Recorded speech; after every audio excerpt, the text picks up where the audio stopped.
Sage for Sagan here. Hello, fellow sages. Today we're looking at the Fortnite figure of Supersonic. My figure has a loose digging tool, pickaxe or whatever it is, sickle, axe, but essentially we're going to open this puppy up. We're going to see a little bit more about the figure. Let's get some light on the actual card art. So, you can see here, focus, essentially, get some more light. Supersonic approaching Mach speed. He's got like a pilot's helmet on. Can you see? Let's see it. We got the 3 sad onions. There's other figures available on the line, obviously. And, of course, it's an official licensed product. Pretty cool. I'm going to stop the video. I'm going to open this up. Okay, and here is the figure out of the package. One thing I like about the clamshells Fortnite has, after you have them open, there's no extra, twist ties or anything. Because they spent so much getting the packaging tight, you don't have to worry about all that extra junk after you have it open. It's just getting into that plastic in the first place, which, as anybody who's opened one before knows, the plastic can be kind of sharp and you got to be careful. Not like it's going to hurt you as an adult probably, but you got to watch out for those kids if you're giving it to a kid. No figure stand on this one. So usually, let me get light here. More light on the subject. No figure stand on this one. Usually, with these figures, they come with a figure stand. I had to work a little bit to get his ankles right for him to stand up here. He does have knee articulation. His ankles do pivot and, of course, move up and down. And they even swivel a little bit. So you should be able to get him to stand in all sorts of poses because the way his feet are. The other thing about him is he is a little top heavy. Unlike he's got a lot of weight up top compared to his legs. So you do have to kind of fiddle with it a little bit to get him to stand. But you can see, he's not like the figures where you got to have him stand like a certain straight up and down, to get him to stand up or anything. Looking at the figure, there's some almost like spikes and stuff on the knee joint. So if you wouldn't want this guy to knee you in the face, that's for sure. Not that I want anybody to knee me in the face. But anyway, he does have some armor padding and stuff like that. The arms do swivel all the way around. They go up, but this pad is actually in the way of that arm going up very far. Same thing on the other side. The pad is actually, made to go, oh, okay. That sometimes happens with Fortnite figures. The pad is basically going to keep it from going all the way up, but he still gets a good articulation.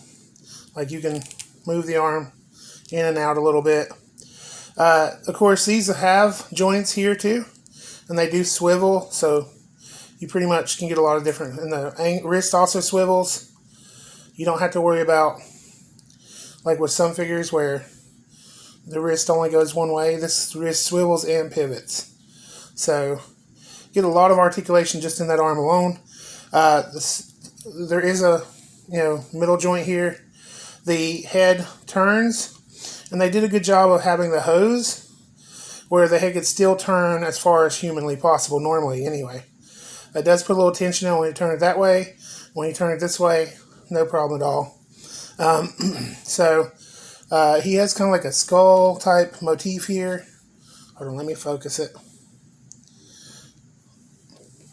Focus. There we go. He's got a skull type motif here. And he's got something down here too as far as painted. I think this one's almost illegible. What's the point of this paint here? I like the little metal. They put some silver tip on these little armor pads or whatever. He's also got a little silver on the side. I don't know what all that's for, but it's kind of cool. It's got all sorts of pouches and you know, this is like a bulletproof vest that's coming down to cover his backside. In a typical bulletproof vest, that would also happen on the front. So, but then I guess they would hinder their articulation. They were probably worried about that. The leg does go out, but then the holster gets in the way. So, like, this is the farthest he can go out with both legs. And, he does have the ankle articulation, so you can make him do the splits.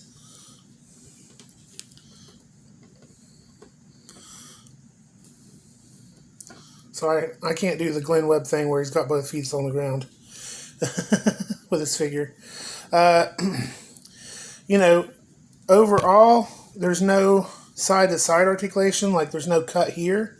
But it does pivot a little higher. So I guess it does have the cut. It's just hidden up here a little higher. So you can make him look like he's hacky sacking or whatever. I don't know why you'd want to do that. Cool looking little figure. I think it would do good to have a little bit more of a washed, because there's a lot of like armor details and stuff in here that's really hard to see. Even figure in hand, there's a lot of detail that's kind of hiding. So a light dry brushing or a wash might bring out some of those details. Cool little figure. We're just going to put him back here. Okay, you're going to lay down. That's fine. He did come with this, like, axe, which I like that they're doing axes instead of just pickaxes and stuff. Definitely wouldn't want to be on the wrong side of that. I don't really like the paint job with the white on the actual axe blade. I like the little skull, though. That's kind of a cool touch. So that's pretty cool. So this has been the solo mode Supersonic. I'm sure they'll reuse some of these parts, at least at some point. This helmet in and of itself, I like it attaches like right here. The helmet in and of itself is really cool. I really like, it does go up and down too. I didn't say that before. So if you like Fortnite, or if you just want a cool looking pilot of some sort to put in your background or in your mix or whatever, this is a cool guy to pick up. I think you'll be pretty pleased, especially considering Fortnite figures are fairly inexpensive comparatively to some other lines of toys at this scale. So, like, comment, and subscribe, pour on the plastic, and have a great day.